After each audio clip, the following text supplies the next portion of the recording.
Dinghy ने मुझे काटा, ये उसका जुनून था। मैंने खुजली की, इसमें मेरा सुकून था। और जानबूझकर भी मैंने उसे नहीं मारा, क्योंकि उसकी नसों में मेरा खून था। अम्मा उसकी बेंगी कानी, अब्बा उसका गूंगा था। मैं जिसे रानी समझा, वो तो राना टुंगा था। इस आशिकी ने मुजरम बना के रख दिया, पुलिस के हत्थे चढ़ा के रख दिया। उन्होंने पैंट में छोड़े चूहे, पांचे किए बंद और फिर हिला के रख दिया। मेरे मोनालिना जैसा हसीन भाइयों और मेरी चुड़ैल जैसी संगीन बहनों, मेरी आज की तकरीर परवीन के नाम। जनाब सदर, परवीन मेरे स्टेले चाचा के सगे भाई की पहली बीवी के तीसरे शौहर की 13वीं बच्ची थी। मुझे आज तक पता नहीं चला कि वो बच्ची कैसे।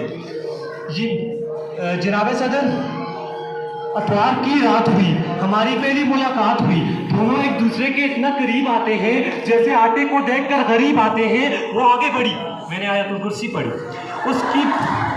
उसकी बहती नाक देखकर मुझे यूं लगा जैसे पिघली हुई कुल्फी हो। उसकी सुर आंखों में मैं डूब कर हो गया बेगाना। वो तो बाद में नवाब गुल ने बताया, पगली चर्च पीती थी रोजाना। जनाबे सदर, वो बोली नीला पीला रंग न कर, पप्पू यार तंग न कर। मैं उसे मनाने रियो बिस्किट लेके गया छत के ऊपर। वो बोली प्यार और मोहब्बत से भी ऊपर, पीक फ्रीम सूट पर। अब वो इकरार करती है ना इनकार करती है, मेरे ही सपनों में आकर मेरे क्लास फेलो हमाद से प्यार करती है। जनाबे सदर, इस माशी नाइंसाफी के बाद मैंने छोड़ दिया अपनी मोहब्बत परवीन को और तरजीह दी इकबाल के शाहीन को। सबसे पहले बसेरा किया पहाड़ों की चट्टानों पे, पर फायरिंग करके भगा दिया बनारस के पठानों ने। जिंदगी की भीड़ में कुछ इस तरह से खो गए, पता ही नहीं चला आलू 80 पे दर्जन हो गए। जनाबे सदर,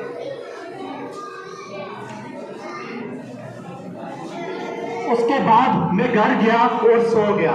सुबह उठा तो एक खत मेरे नाम भिजवाया गया था, मुझे जग मारने बुलवाया गया था। वहां बैठा किसी का प्यू था और मेरा इंटरव्यू था। मुझसे पहला सवाल, आप हिजर हैं? मैंने कहा नहीं, करिश्मा कपूर।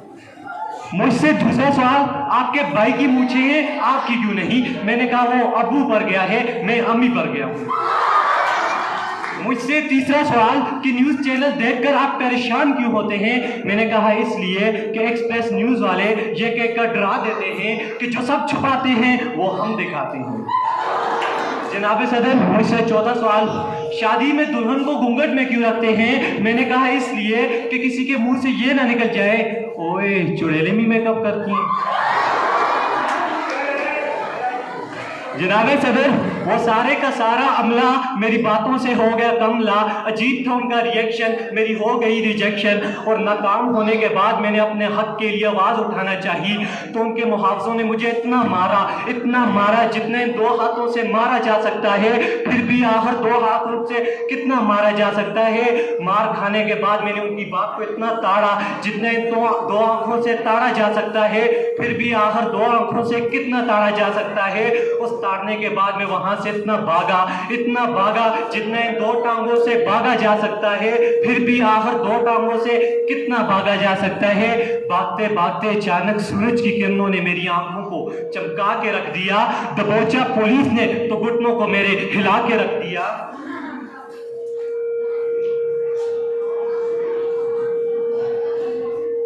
जेल जाने के बाद मुझसे रिश्ता ना होने का बायस उसका अब्बा था। सब हैरान थे, उसने ऐसा अब्बा कहां से लब्बा था। और उसके नाना ने भी ये कहकर मुझसे रिश्ता तोड़ दिया, मूंगफली में दाना नहीं, हम तुम्हारे नाना नहीं। जनाबे सदर, मगर इसके बावजूद भी मैंने उसे खत लिख दिया सबर करके, दिल में अरमानों की कब्र करके। बोली बाली समझ न सकी मेरे प्यार को, खत दे दिया अपने भाई गुलजार को। मैंने दरिया की बड़ी मौज देखी जब अपने पीछे गुलजार की फौज देखी। उसके मारने से जिस्म से सांस निकल रहे थे, मुंह से अगले पिछले राज उगर रहे थे। लोगों ने कहा इस पर अजाब आया है, मैंने कहा खत का जवाब आया है। जनाबे सदर, इतना जुर्म करने के बावजूद भी मेरा इस दुनिया में कोई दुश्मन नहीं है, क्योंकि मैं डिंगा बबल खाता हूँ, सबको दोस्त बनाता हूँ।